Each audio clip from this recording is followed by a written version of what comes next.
So we will be starting now. Assalamu alaikum.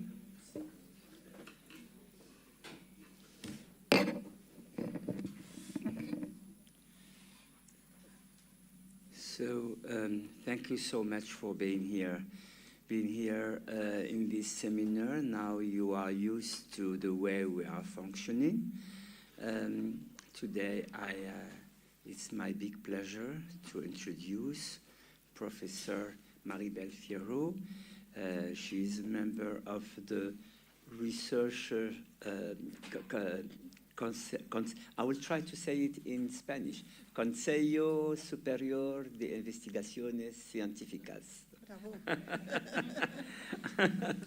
So it's a center of research, and she is a member of it. She is completely involved in the intellectual and political atmosphere of the Almohad period, and she will be speaking about this period, and mainly between the connection, the difficulties, the tension between philosophers, thinkers, and mainly here Ibn Rushd, and of course this historical background and political background, because it is used to say that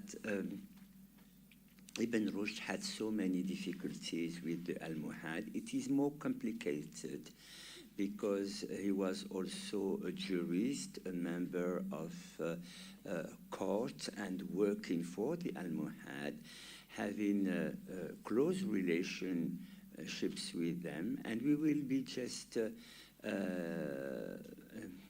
introduced in this atmosphere. And for you, methodologically speaking, it is always very important to know what is the context of intellectual emerging works, and to be aware of the connections, the links between what's happening, politically speaking, juridically speaking, and what's happening in the field of the thoughts.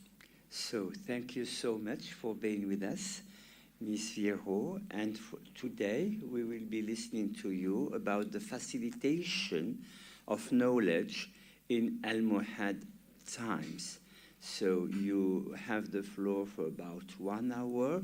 We will be discussing afterward about half an hour. Feel free to ask your question in Arabic, in French, in English, of course. Why not in Spanish? If some of you are, but I have to be to get the translation, because unfortunately I do not speak Spanish. So thank you so much. Good morning, and I apologize for not speaking in Arabic, but as you will see, my language abilities are very limited, and I'm sparing you the doing it very badly. So I want to thank Professor Maghlouf for the invitation to come here. Also my colleagues from Ben Guerir University, with whom I had the opportunity of talking about a similar topic not so long ago. And I just hope you will find it interesting what I'm going to talk about. And before starting, I want to give you a bit of context of the kind of work that I'm doing regarding the Almohad period. When I was younger, I started a project, a database, because I wanted all the works that were written and transmitted in Al-Andalus from the 8th to the 15th century, because I thought that I was not able to understand a specific author, what his contribution was to the intellectual life of Al-Andalus, without having terms of comparison to understand why he wrote what he wrote at a certain moment. Was he the first to have written about this? Was he inheriting a tradition? Was he introducing something new? I was young, and I started it It took me many years, and I won't recommend to do that because it becomes a kind of nightmare, but it's now available online.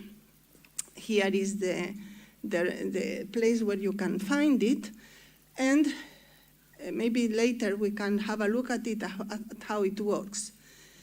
Because it's organized in chronological order, and because it's organized according to disciplines, just by filling this database, I started to see certain patterns and certain things.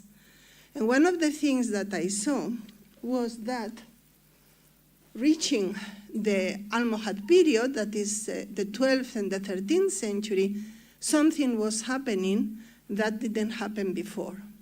And of course, I'm not going to go into all the details because that's not the point of my lecture, but just by mentioning these 4 names, you understand maybe what I'm talking about. Because suddenly it's under the rule of the Almohads that you find Ben Tufail, the author of the self-taught philosopher. I don't think I need to introduce you to him. You find Ben Rushd, you find Maimonides, a Cordoban Jew, who eventually left Almohad the territory, and you find Muhyiddin ibn Arabi. So, because I had the whole overview of what had happened in Al-Andalus from the 8th to the 15th century, it was very rare that at the same time such 4 first-rank scholars will appear. And because I'm Spanish, I immediately thought of something that happened in Spain. Maybe you're not familiar with the history of Spain. In Spain, in last century, we had a civil war that lasted from 1936 to 1939. Before that war started, there had been a strong project of modernization of Spain, in which many initiatives were taken, mostly about giving more freedom to education away from the Catholic Church. And one of these initiatives was the so-called institution of free teaching. And under the influence of this institution, you find that at the same time, people like the writer Federico García Lorca, the filmmaker Luis Buñuel, and the painter Salvador Dalí, they went together at the same time in a place that it was called Residencia de Estudiantes. They came from different parts of Spain, and they were not together just by chance. There had been a project, there had been a recruitment of bright young men and women to bring them together, because the idea was that with training them in a special way, training them to think freely, Spain will change. And this is something that the Almohads also did. They recruited bright young men, in this case more men than women, because we are in the 12th century, all over the territories of that they had conquered, and they put them together. And immediately, when I thought, well, why Ben Tufail, Ben Rushd, Maimonides? We can talk about Maimonides, why I am including him here, because Maimonides, for a while, he was a Muslim. And Muhyiddin in Arabi. Maybe what was happening was something similar to what happened in Spain at this time. And Ben Rushd has this passage: if the proper place and nutriment are not found, the seeds of the best plants will turn into the very worst of the bad kinds.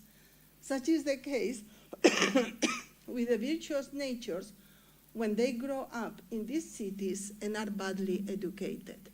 Education was a central concern of the Almohads, and I will try to explain why. And it very much determined many of the things they did, and also the fact that so many bright young men appeared under the Almohads. As a Spaniard, we are taught the history of Al-Andalus in a special way, which is not it always happens that you always have to contextualize the way you are taught certain things, because the present in which you live determines a lot of how you see things. And in Spain, the way I was taught was that the bright period of Al-Andalus intellectual history was the Umayyad period, because it was the time in which Spanish scholars could look for continuity with the pre-Islamic past.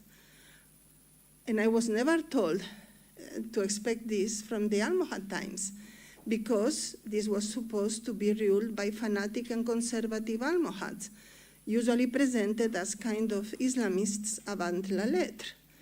But, of course, this is not true. And when you arrive to the Almohad period, what you find is as windows are opening in the intellectual sphere, a new air is coming in, and people are thinking in a very unorthodox ways, in many ways, and they are thinking very freely, like these 4 characters that I talked about before.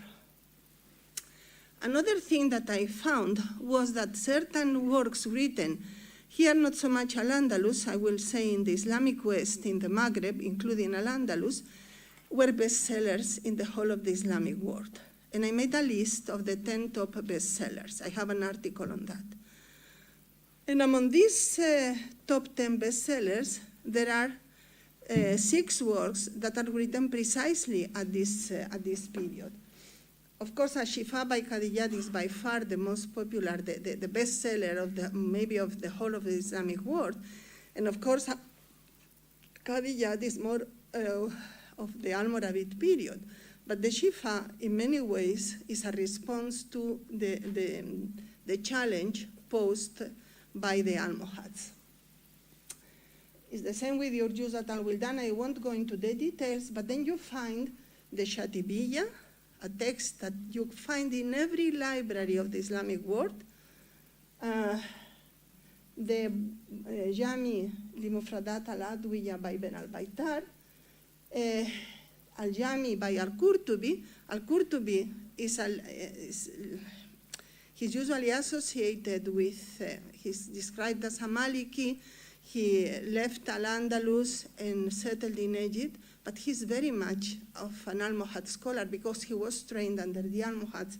In his encyclopedic vision, in his systematic, the reason his exegesis of the Quran is so popular today, that you find it in almost every library, and even now people use it, is because it's very encyclopedic. It gives you in a very quickly all you need to know about that verse. And this is very much what the Almohads were up to. And then the Alfiya by Ben Malik, I don't think I have to introduce these works to you, which is still being taught in many parts of the Islamic world, not only in the Islamic West.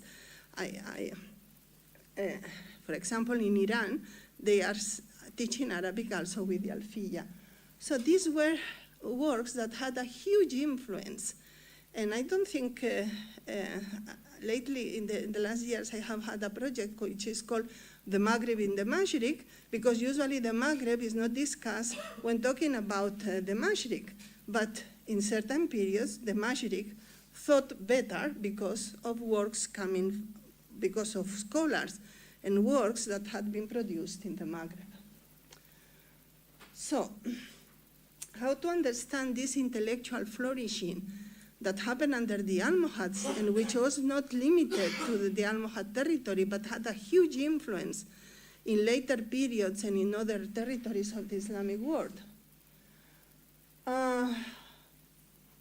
Okay, and now I introduce myself again into this matter, and I already told you how I had to change my perception of what was the most flourishing and the most vibrant and dynamic period of the intellectual life in Al-Andalus, realizing that it was the Almohad period, and how this also made me think about how what we do as scholars is very much determined also by the political context in which we do things. And because I'm old, I had the experience of living under a dictatorship and then living under a democracy. democracy came to Spain in 1975 after the death of the dictator, and I could see how the political context has a huge influence in what you are able to say publicly and the things that you are will never dare to say publicly, and also about the works that are produced and how they are produced. But I want to go into details here. So, things that the Almohads did that I have been working on the Almohads for many years now, and it's taking me a long time because the Almohads are very difficult to pigeonhole, to put in a box. It's very, very difficult. And this is the first thing that we have to admit. In order to understand the Almohads, we really have to do a lot of effort not to be led by what previous scholars have told about them, and also by going always to what they are doing to understand and to ask the questions that can lead us to understand better what they are doing, okay? And as I said, the tendency is always to say, oh, they were conservatives, they were trying to go back to the early period, to the Salafis and things like that. But they did very odd things that don't fit very well with this idea.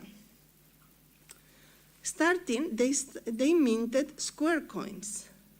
Nobody before had ever minted square coins in the Islamic world, and probably not outside the Islamic world. And this is huge. Why this is huge?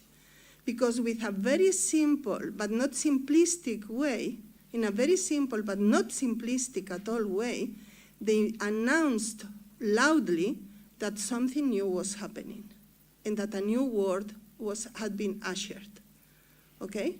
I think this is a genius, and I always say that the Almohad case should be studied in marketing classes, because with a very simple way, to mostly an illiterate audience of a very large territory, they made it clear things are different.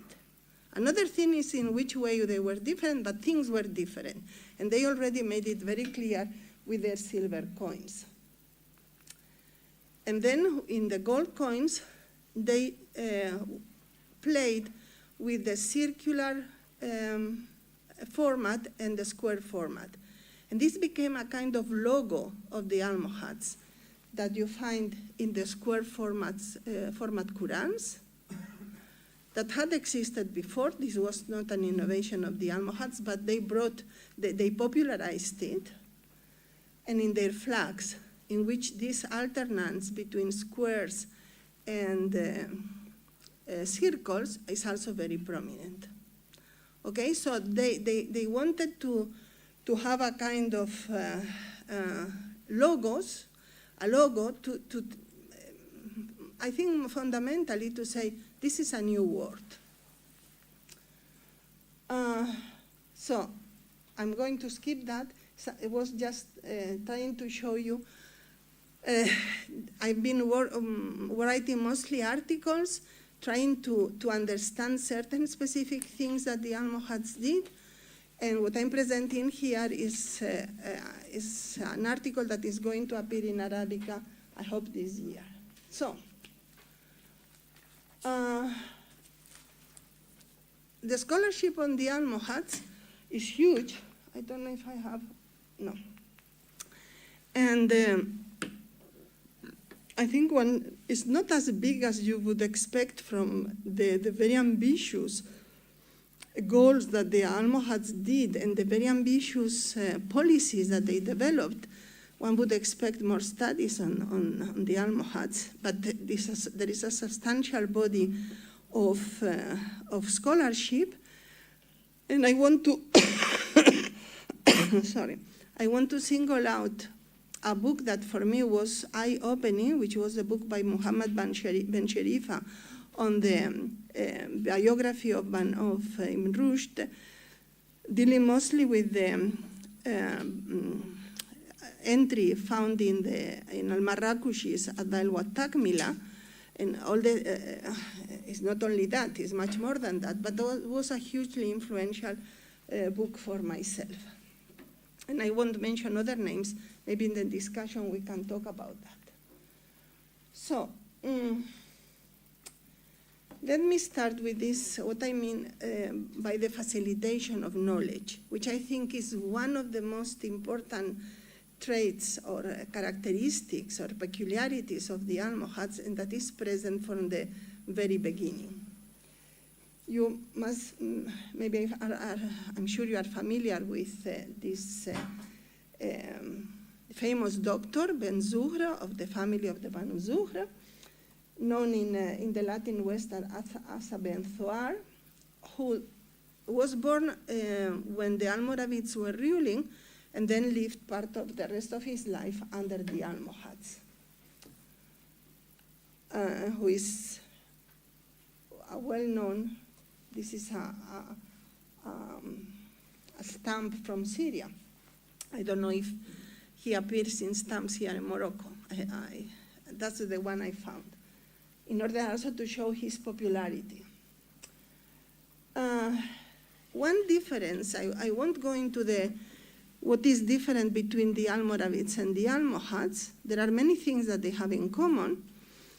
And my colleague Pascal Buresi has said that the Almoravids were preparing the arrival of the Almohads in many ways, but the main difference was that the Almoravids, who were camel drivers from the Sahara and belonged to the Sanhaja, they didn't took the caliphal title. They acknowledged the rule of the caliph in Baghdad, and they just took the title of Amir al-Muslimin, whereas the Almohads made a much daring political move in which they were, the Almohad movement started in the context of the Masmuda tribes of the Atlas, which is where the Mahdi ben Tumar came from, although Abdel Mumin, the founder of the Caliphal dynasty, was a Zanata from the area of what is now Algeria.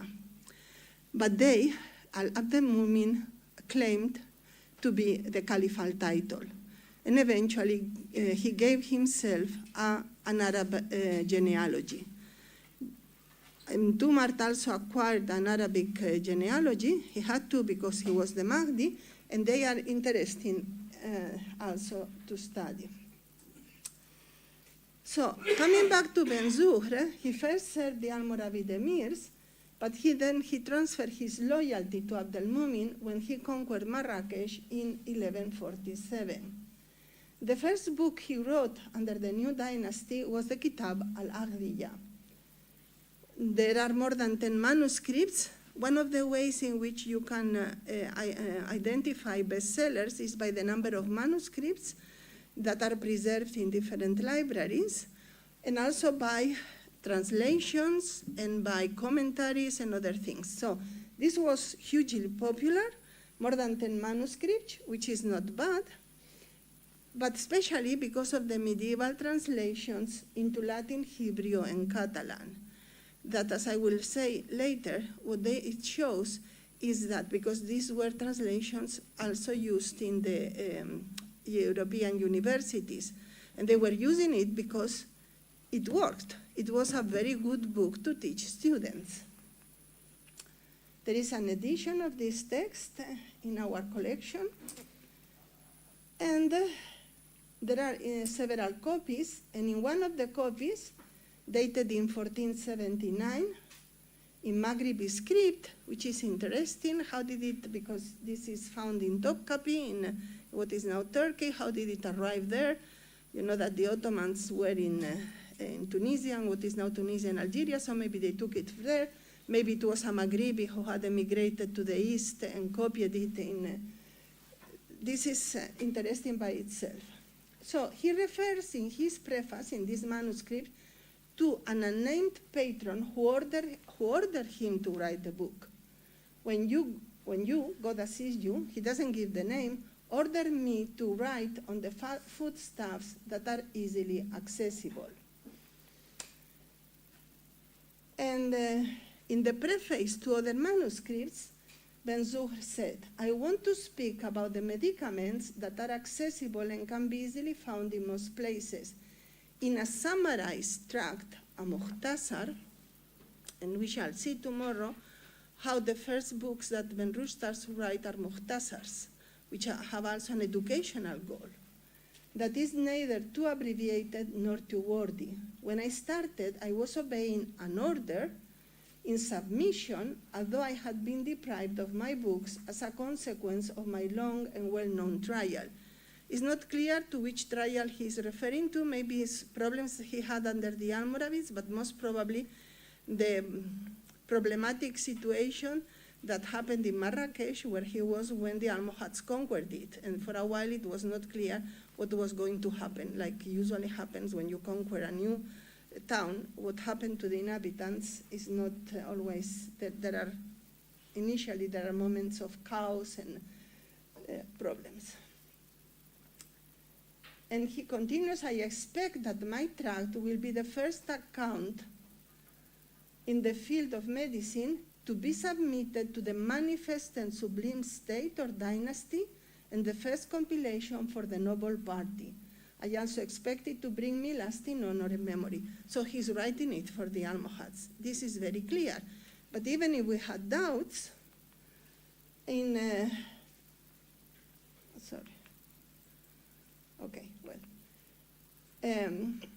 know that when Abdelmumin conquered Marrakesh, he summoned scholars and men of learning and showed them great honor. He engaged Ben-Zuhr, his personal physician, and gratified him with luxuries and stipends that surpassed all his desires. And this is something that when Abu Yaqub Yusuf also charged Ben-Rushd with commenting Aristotle, he also gave him money and mounting a horse or whatever. So this charging them with writing books and doing these things came together with rewards, which as scholars, I think we are always interested in knowing this. He held a respected and powerful position in the caliph's establishment, and in that time he was distinguished above all his peers. So Abdelmumin was doing what I described you, that this institution in Spain, wanting to change education in Spain, was doing, recruiting young people to train them in a new way. But the Almohads from the very beginning, I will speak about Abdelmumin, because when we talk about Almohads, we have to distinguish also what is the Muminid dynasty, okay? I think that will become clearer tomorrow. They were doing the movable maksura in the Mosque of Marrakesh, which it must have been really a sight. You know that because in principle, the prayer area should be the same, should be egalitarian, there should be no difference between the believers.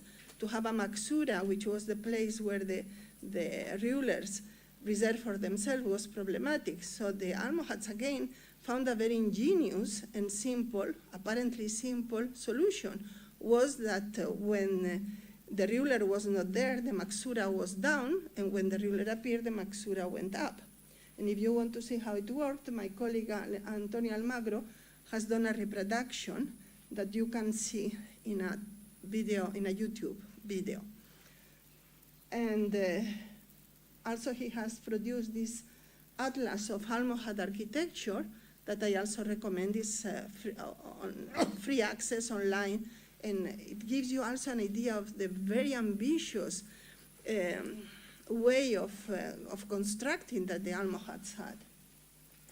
Ben-Zuhr is said to have invented these purgative potions. The caliph had problems, defecating, and he didn't want to take the potion that the Ben-Zuhr had prepared for him. So Ben-Zuhr, what he did was to mix it with water and irrigate with this potion and water a vineyard.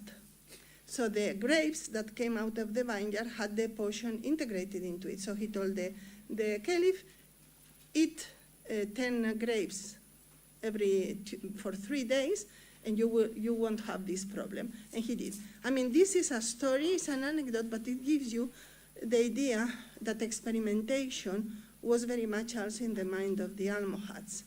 And Ben Rushd himself says that when he was writing one of his books of medicine, and he wanted to know what was the role of semen in the pregnancy of women, he went to ask women about how they had got pregnant, which is a very also interesting story. The Kitab al-Aqdiya is not the only book that Ben Zuhr wrote. He also wrote this Kitab al-Taysir, and from the term al-Taysir, I take the idea of facilitation of knowledge, because Taysir means facilitate something. Al-Taysir fil Mudawat wa Tadbir, a manual of practical medicine listing various human pathologies with the particularity that it deals with the treatment of each illness after having first described its symptoms. More than 5 manuscripts are extant, as well as medieval translations into Hebrew, Latin, and Castilian. The Kitab al-Taysir was translated into Latin very, very early, in 1281, because the Christians were very much aware that the Almohads had brought something new and that they needed to learn what this novelty was. They knew that it was novel in theology, and that's the reason the profession of faith of Ben Tumar was translated into Latin and Castilian very early on, and also the books of science that were being written at the same time.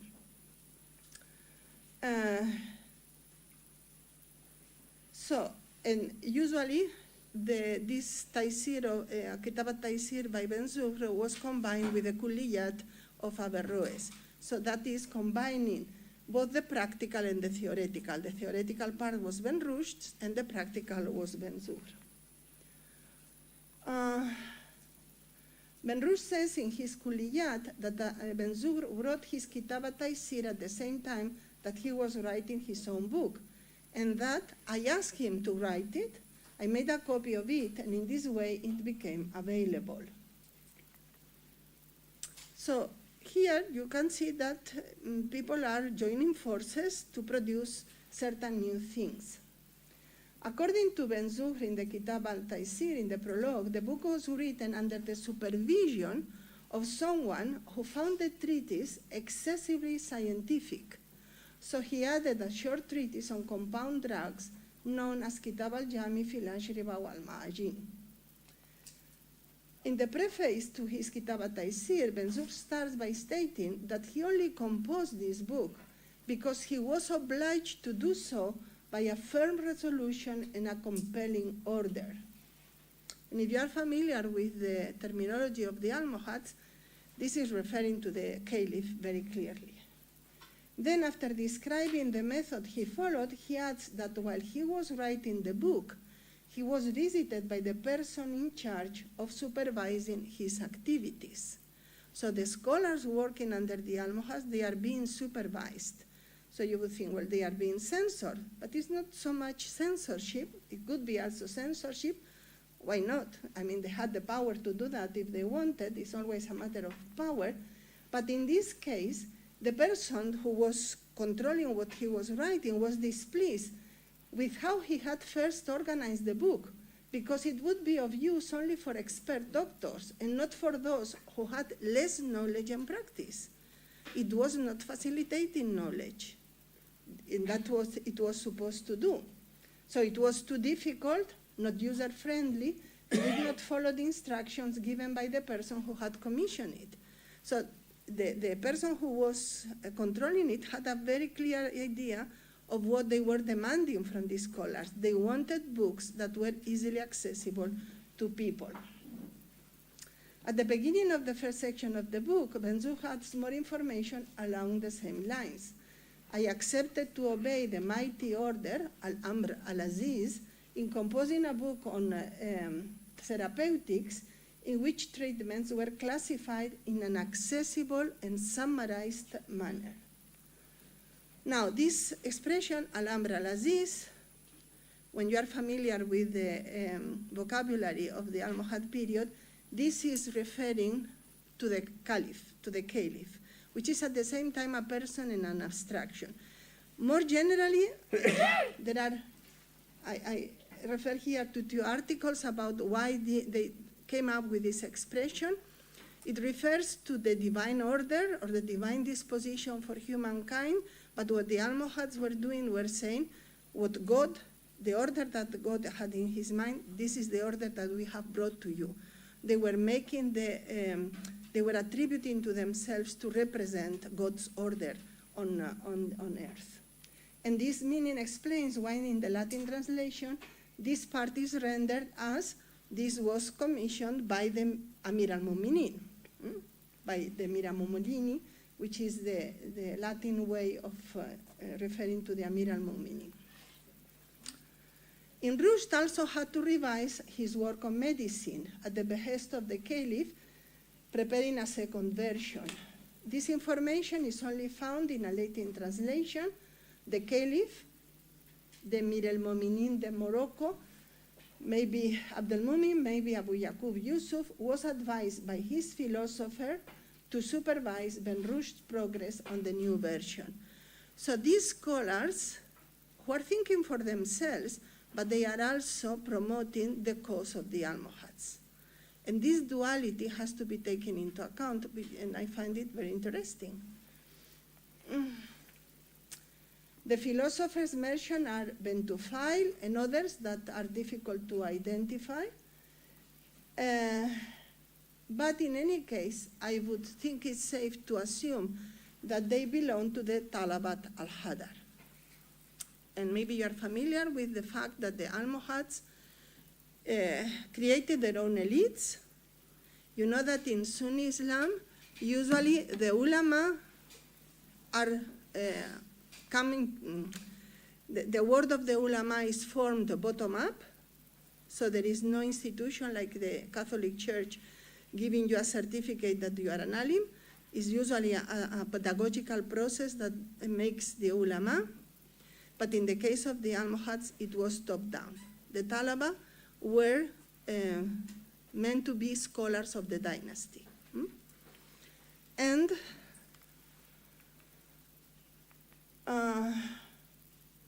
the original Almohad organization was a combination of religio-political hierarchy and tribal structures. Maybe tomorrow we can discuss more about that. So this, at the time of Bentumart, we had the Council of 10, Al-Jama'ah, which consisted of Bentumar's first followers, such as Abdelmumin, and then there were the shuyukh of the tribes. I won't go into the details. And the founder, Bentumar, again, I remind you that he was a Mazmuda from the Harga, was considered by his followers to be a messianic figure. And in the coins that we have seen, he is referred to as Al-Imam al-Maksum al-Mahdi al-Ma'lum. And in one of the letters that were edited by Al-Azawi, another important book for the Almohads, he's described as Warith Makam al-Nubuwa, which is not very orthodox in many ways, because the Almohads are the Almohads. It's the only way to explain them. They cannot be compared to any other thing. So, Abdelmumin, as an Ata Berber, successfully led the Almohad army. Abdelmumin was responsible for the military success of the Almohads, because Bentumar was not so successful. He didn't manage to conquer Marrakesh. It would be Abdelmumin who conquered Marrakesh. And he was the one who created the empire and uniting for the first time the whole of the Islamic West, the whole of the Maghreb, including Al-Andalus. In 1147, he took Marrakesh and proclaimed himself Prince of the Believers, as we have seen. So, Abdelmumin, who is the one who is responsible for these coins, because Bentumar didn't mint coins, it was Abdelmumin who minted them, he ensured the spread of Bentumar's teaching, which represented the very will of God. With the legend, God is our Lord, Muhammad is our messenger, the Mahdi is our leader. And this last part is a tripartite structure and the last part is what caused problems for the Sunnis, thus indicating that the Mahdi had been put in charge of guiding the believers to God and to the message that had previously been given to Muhammad. Bentumar's creed, the Aqidah, which is characterized by an uncompromising monotheism, very rationalistic and very abstract, and this for Ben Rushd was problematic, as we shall see tomorrow, ensured that the subjects of the Almohad Caliphate follow the truth. And this is not very Sunni. In the Sunni world, usually there are many Aqidas circulating, and the rulers are not supposed to impose one Aqidah on the population. So in this case, also the Almohads did something very unusual. They said, this is the Aqidah that everybody should learn, in principle, by heart, because it's the one brought by the Mahdi, and the Mahdi, falsehood is removed only by the Mahdi, truth is not established except by the Mahdi is known amongst the Arabs and non-Arabs, the settled people, and the nomadic peoples. Belief in the Mahdi is obligatory. Anyone who doubts in me is an unbeliever. So, when you think about this passage, which is found in the Kitab of Bentumar, you think, does this give a good context for doing philosophy? This is a question that we have to ask, because what you see under Abdel Mumin, especially under Abu Yaqub Yusuf, is that the Almohads were promoting philosophy. So how to square one thing with the other? As I say, the Almohads are not easy. You are always having to ask yourself questions. What are they doing? Is always the same? Is there a change? Are there different, there is a Almohadism that is changing according to context and changes, like usually revolutions do, no? And here I always give the example that under the Russian Revolution, if you are at a certain moment of time, you have a picture, maybe this is not familiar with you, but I'm old, with Lenin, Stalin, and Trotsky. And 10 years later, Trotsky is out of the picture. Well, with the Almohads, you feel something like that is happening because they were revolutionaries. And among the odd things that the Almohads did, I have listed some of them, the square shape of the silver coins. No date was mentioned on the coins, which is very unusual, which makes you wonder if what they wanted to say is that a new era had begun. The mosques were purified and the Qibla was changed. This is another debate. The call to prayer was made with formulas different from those previously used. The Berber language, and I'm going to use Berber because that's what I find in my sources, but if you want to put it Amharic, I don't have any problem, but I'm old, so I keep with the Berber. And the use of the Berber language, which is extremely prominent among the Almohads, because the Almohads at the beginning, they look more than any other thing like a nativistic Berber movement. The Hajj to Mecca was initially discouraged, and Timmal became the center of a new pilgrimage sponsored by the dynasty. Ben Rushd went to Timmal, and it's just a pity that he didn't wrote about what he saw and how he understood what was going on there. And then another unusual thing that has happened very rarely in the history of the Islamic world, there was the forced conversion of Jews and Christians. There are very rare cases of this. Tomorrow I'll talk more about the possible reasons for what they did in the early period. So the early Almohads did what revolutionaries do. They openly and explicitly marked a break between old and new times, often resorting to the use of violence, while they also developed an ambitious propagandistic and pedagogical program to habituate their subjects to the new Almohad beliefs and customs. They had inherited a population that were doing things according to certain rules and certain beliefs and certain practices, and they brought with them a new order, and they had to habituate the people to do that. This is something that, if you have read the introduction to Bentumlu's work on logic, is very prominent there. How people think one thing, and then new things are introduced, and they are first rejected, and the people get habituated to that, and so on. This is very much about the Almohad. By the way, these revolutions can happen on the left, on the right, and on the right. We are witnessing one such revolution happening in the United States today, on the extreme part of the so.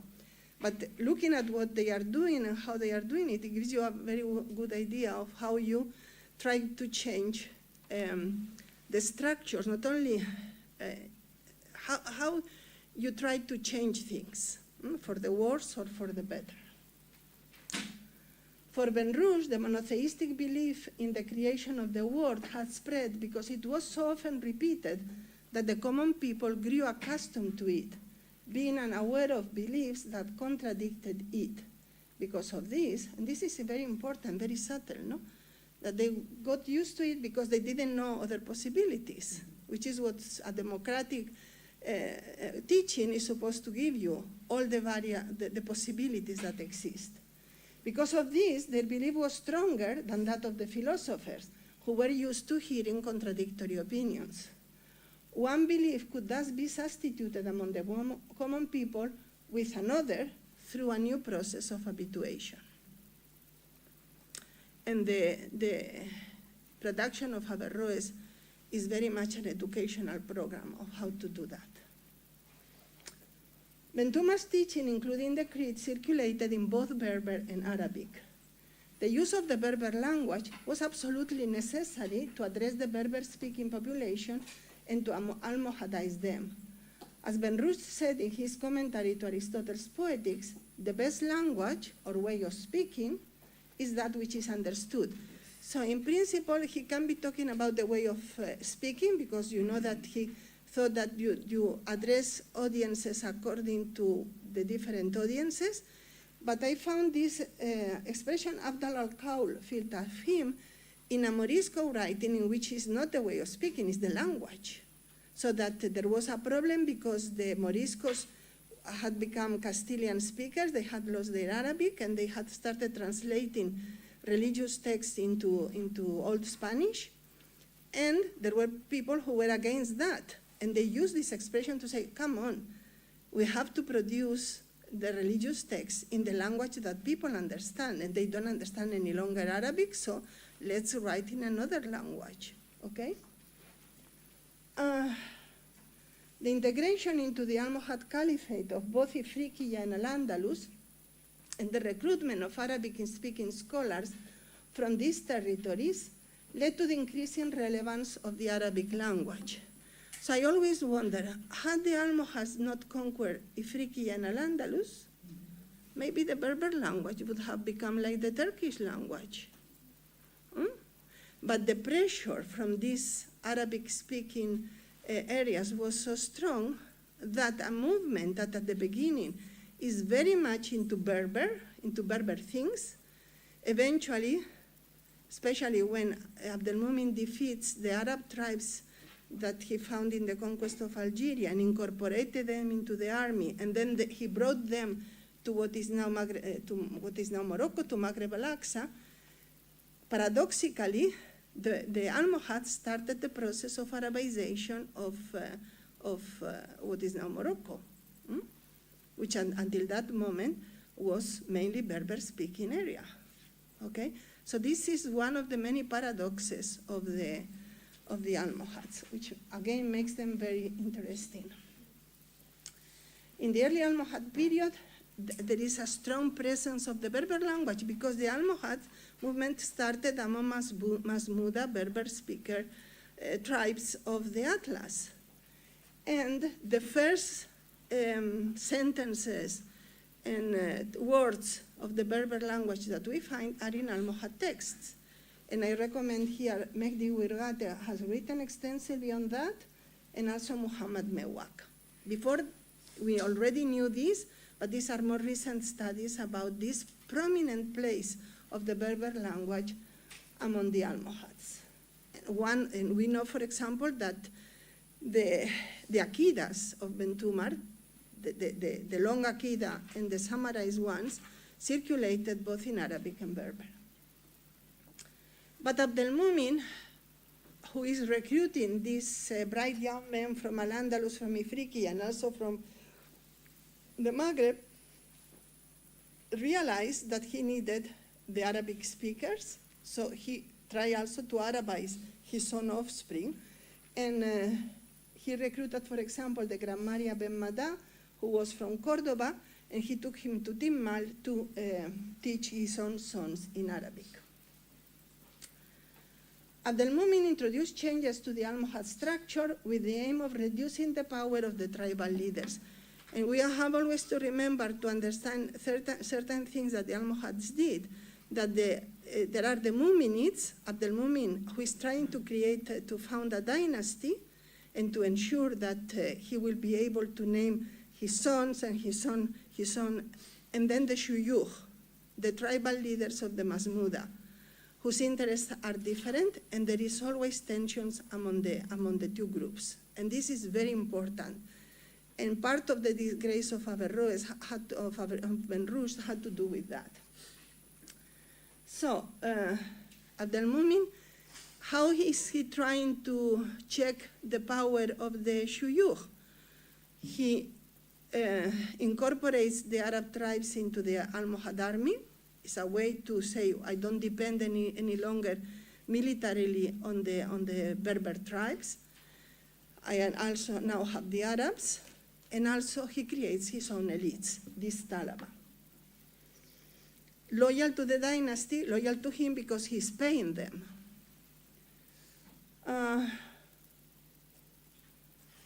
Okay, I will skip this. Now, there are two types of Talaba, the Talabat al-Hadar and the Talabat al-Muwahidin. Usually the Talabat al-Hadar was interpreted as the Talaba acting in the towns, but Emil Fricot showed very convincingly that Hadar refers to the presence. The Muminid caliphs were itinerant caliphs, they were moving all the time, and whenever they moved, their Talaba moved with them. This we can see very clearly with Ben Rushd, who in one of the campaigns of the caliph in Al-Andalus goes with him, and while they are waiting for battle, they engage in theological and philosophical discussions among themselves. So Ben Rushd, Ben Tufail were part of the Talabat al-Hadar, which the name itself is interesting. But an indispensable part of the religious training was the memorization of Ben Tumar's creed and the study of the other tracts compiled in the book Kitab attributed to the Mahdi. Once trained, the Talaba served as preachers. Preaching becomes very important under the Almohads. There is an explosion of preaching because they are trying to habituate the masses also to the new ways of doing things. Okay. So, because I think I'm running out short of time. Yes, take it easy. Just see what you want to leave to leave for tomorrow. Now, for tomorrow I have another. So I'll go quickly. Take your time. So, just here is the evidence that the Almohad caliphs were commissioning books. They had a project, and this project was conceived by the caliphs by themselves? Probably not. They already had these bright men around them, and probably it was made between the caliph and his Ben Tufail and other people. So when Abu Yaqub Yusuf invited Ben Rushd to comment the works of Aristotle, Ben Tufail is there, and probably the idea also came from Ben Tufail.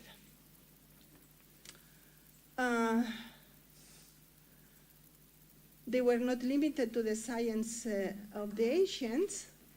This is work that still has to be done. We need to take all the production of the Almohad times, look at the prefaces and prologues to see exactly, as I show you with Ben Zuhr, how they mention who commissioned these books. The problem here is the process of the Almohadization. When the Almohad Empire fell, there was a de-Almohadization of the sources. This has been studied also by Emile Fricot, who shows how suddenly the Talaba disappears, and people that we know were parts of the Talaba, suddenly they are not referred as Talaba. We can also talk about that. As I said before, the Talaba probably made suggestions, and in fact, this was one of their functions, to think about what should be done or written in order to defend or advance the Almohad cause, or even to reformulate it. And here, I think we have to think for a parallel to the Fatimids. Usually the Fatimids, because they are Shiites, are not usually considered when we write the history of the Islamic West. But they should be put also into the equation, because they had been there, they had created a distinctive political culture, they had their own, like the Almohads, they also had their own elites that were top-down, the Duat, and the way the Duat worked with the Imam Caliphs is very similar in a way with what I see the Almohads doing with the Talaba. The Almohads were never Shiites, but some of the things they did are closer to the Fatimids than to the Umayyads, for example. While they claim the inheritance of the Umayyads, not of the Fatimids. This, again, creates problems on how to understand the Almohads, but makes it even more interesting. Okay, well, I'll skip that. I'll talk about that tomorrow. So there was agency on the part of the Talaba, but it's also very strong the idea that the inspiration comes from the Caliph, which is also something that happened with Imam Caliphs, with the Fatimid Caliphs. And this, I will skip the evidence for that, but we find it in that Bentufail, in the preface to his self-taught philosopher, is saying, I was able to write this book thanks to you, and he's obviously referring to a Muminid, the Caliph or one of the princes. Later on, under Al-Mansur, the third Caliph, the chief of the Talaba, Ben al-Qattan, makes that also very clear. In the Barnamash that he writes, he puts the Caliph as the first teacher. So the idea is that the Talaba are doing the job. They are the ones sitting and writing, but the idea is always that the inspiration comes from above, okay? And this is something that, as I said, we find also with the Fatimids. So,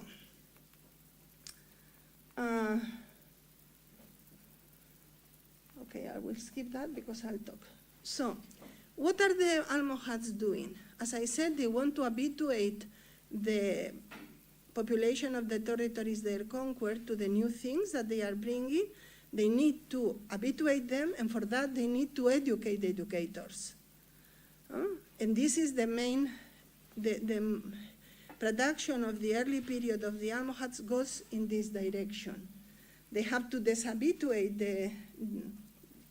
the would-be scholars and also the masses to the way of doing things and create new ways of doing this. And that's what makes this, coming to the Almohad period, there is this explosion of didacticism and encyclopedism, okay? And I won't go into all this, this part. I just want to, because it's, I just want to, we see that in the three-layer structure of the commentaries, which is not unique to Ben Rushd. We find it also, for example, with Ben al-Harrat in his work Al-Ahkam. He has Al-Ahkam al-Kubra, Al-Ahkam al-Usta, Al-Ahkam al-Sugra. In the Sharh Maqamat al-Hariri by Asharisi, he also writes 3 types of commentaries according to the audience that he's addressing. And then we find this concern for compiling extant knowledge into well-organized and user-friendly works that, and this we can detect in almost every field, in medicine, in tafsir. Again, Al-Qurtubi's, why is Al-Qurtubi's tafsir so popular today? Because it's user-friendly and it's encyclopedic. In botany, in adab, in agriculture, in magic, in Sufism, in philosophy with Ben Rushd. So this is a major trait of the Almohad, what the Almohads did. And it's in the more philosophically oriented Almohad intellectual elites that we find encyclopedies as its best. What I mean by this is not just compiling and collecting information, is to unveil the guiding principles of every discipline. And that's what they are also trying to do. They are focusing on the usul, on the general principles. And this is a comparison that I love when Ruth say, which kind of scholars we need?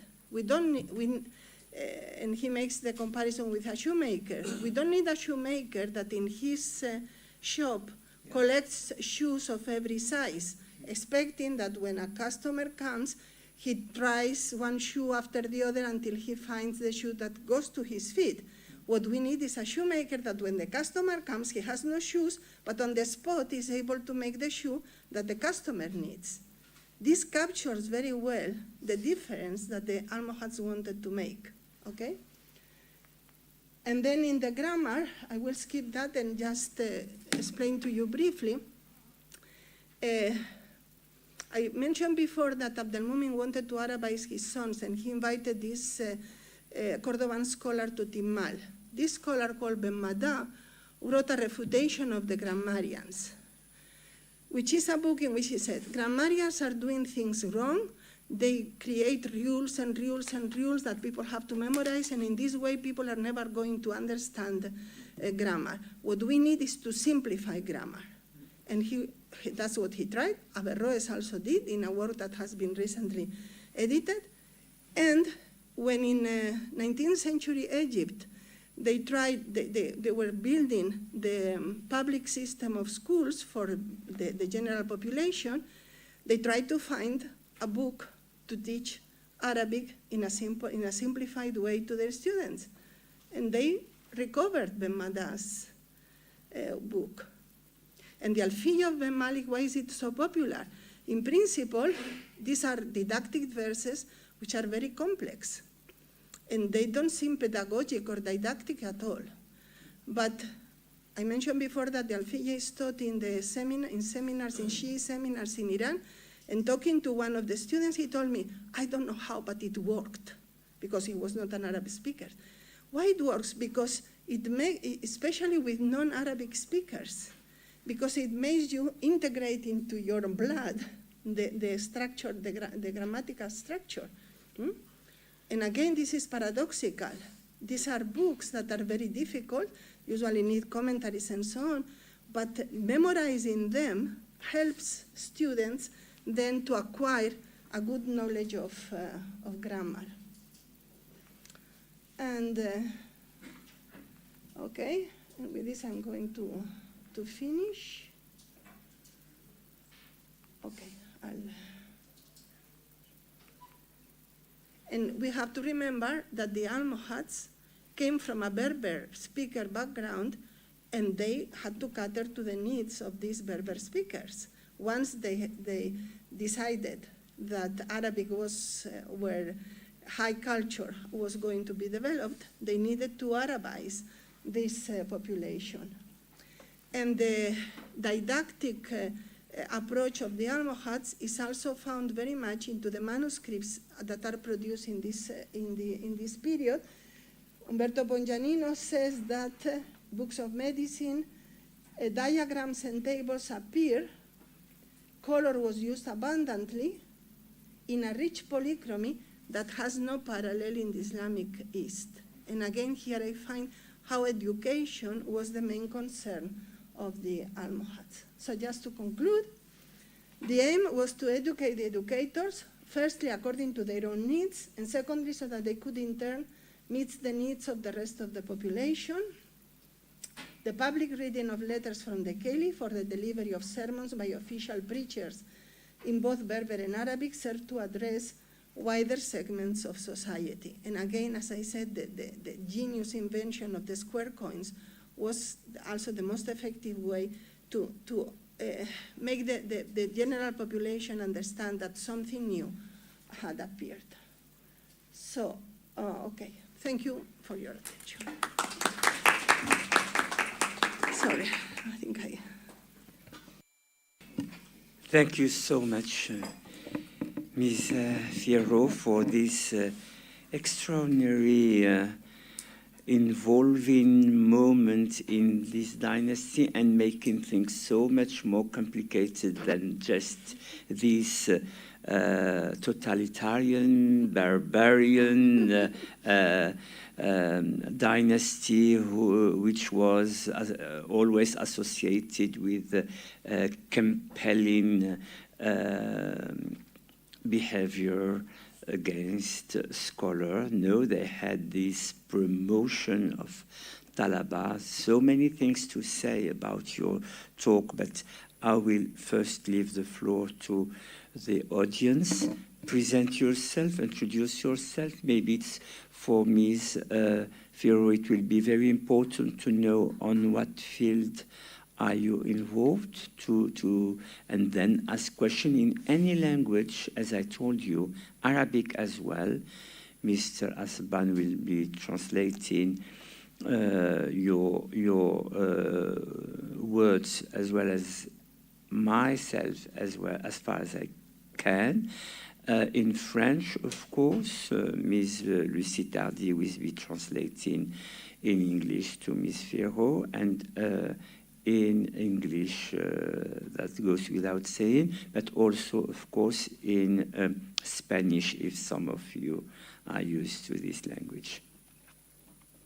We can have half an hour. Make short, please, your remarks. Don't make new developments. We had already many things to discuss about what was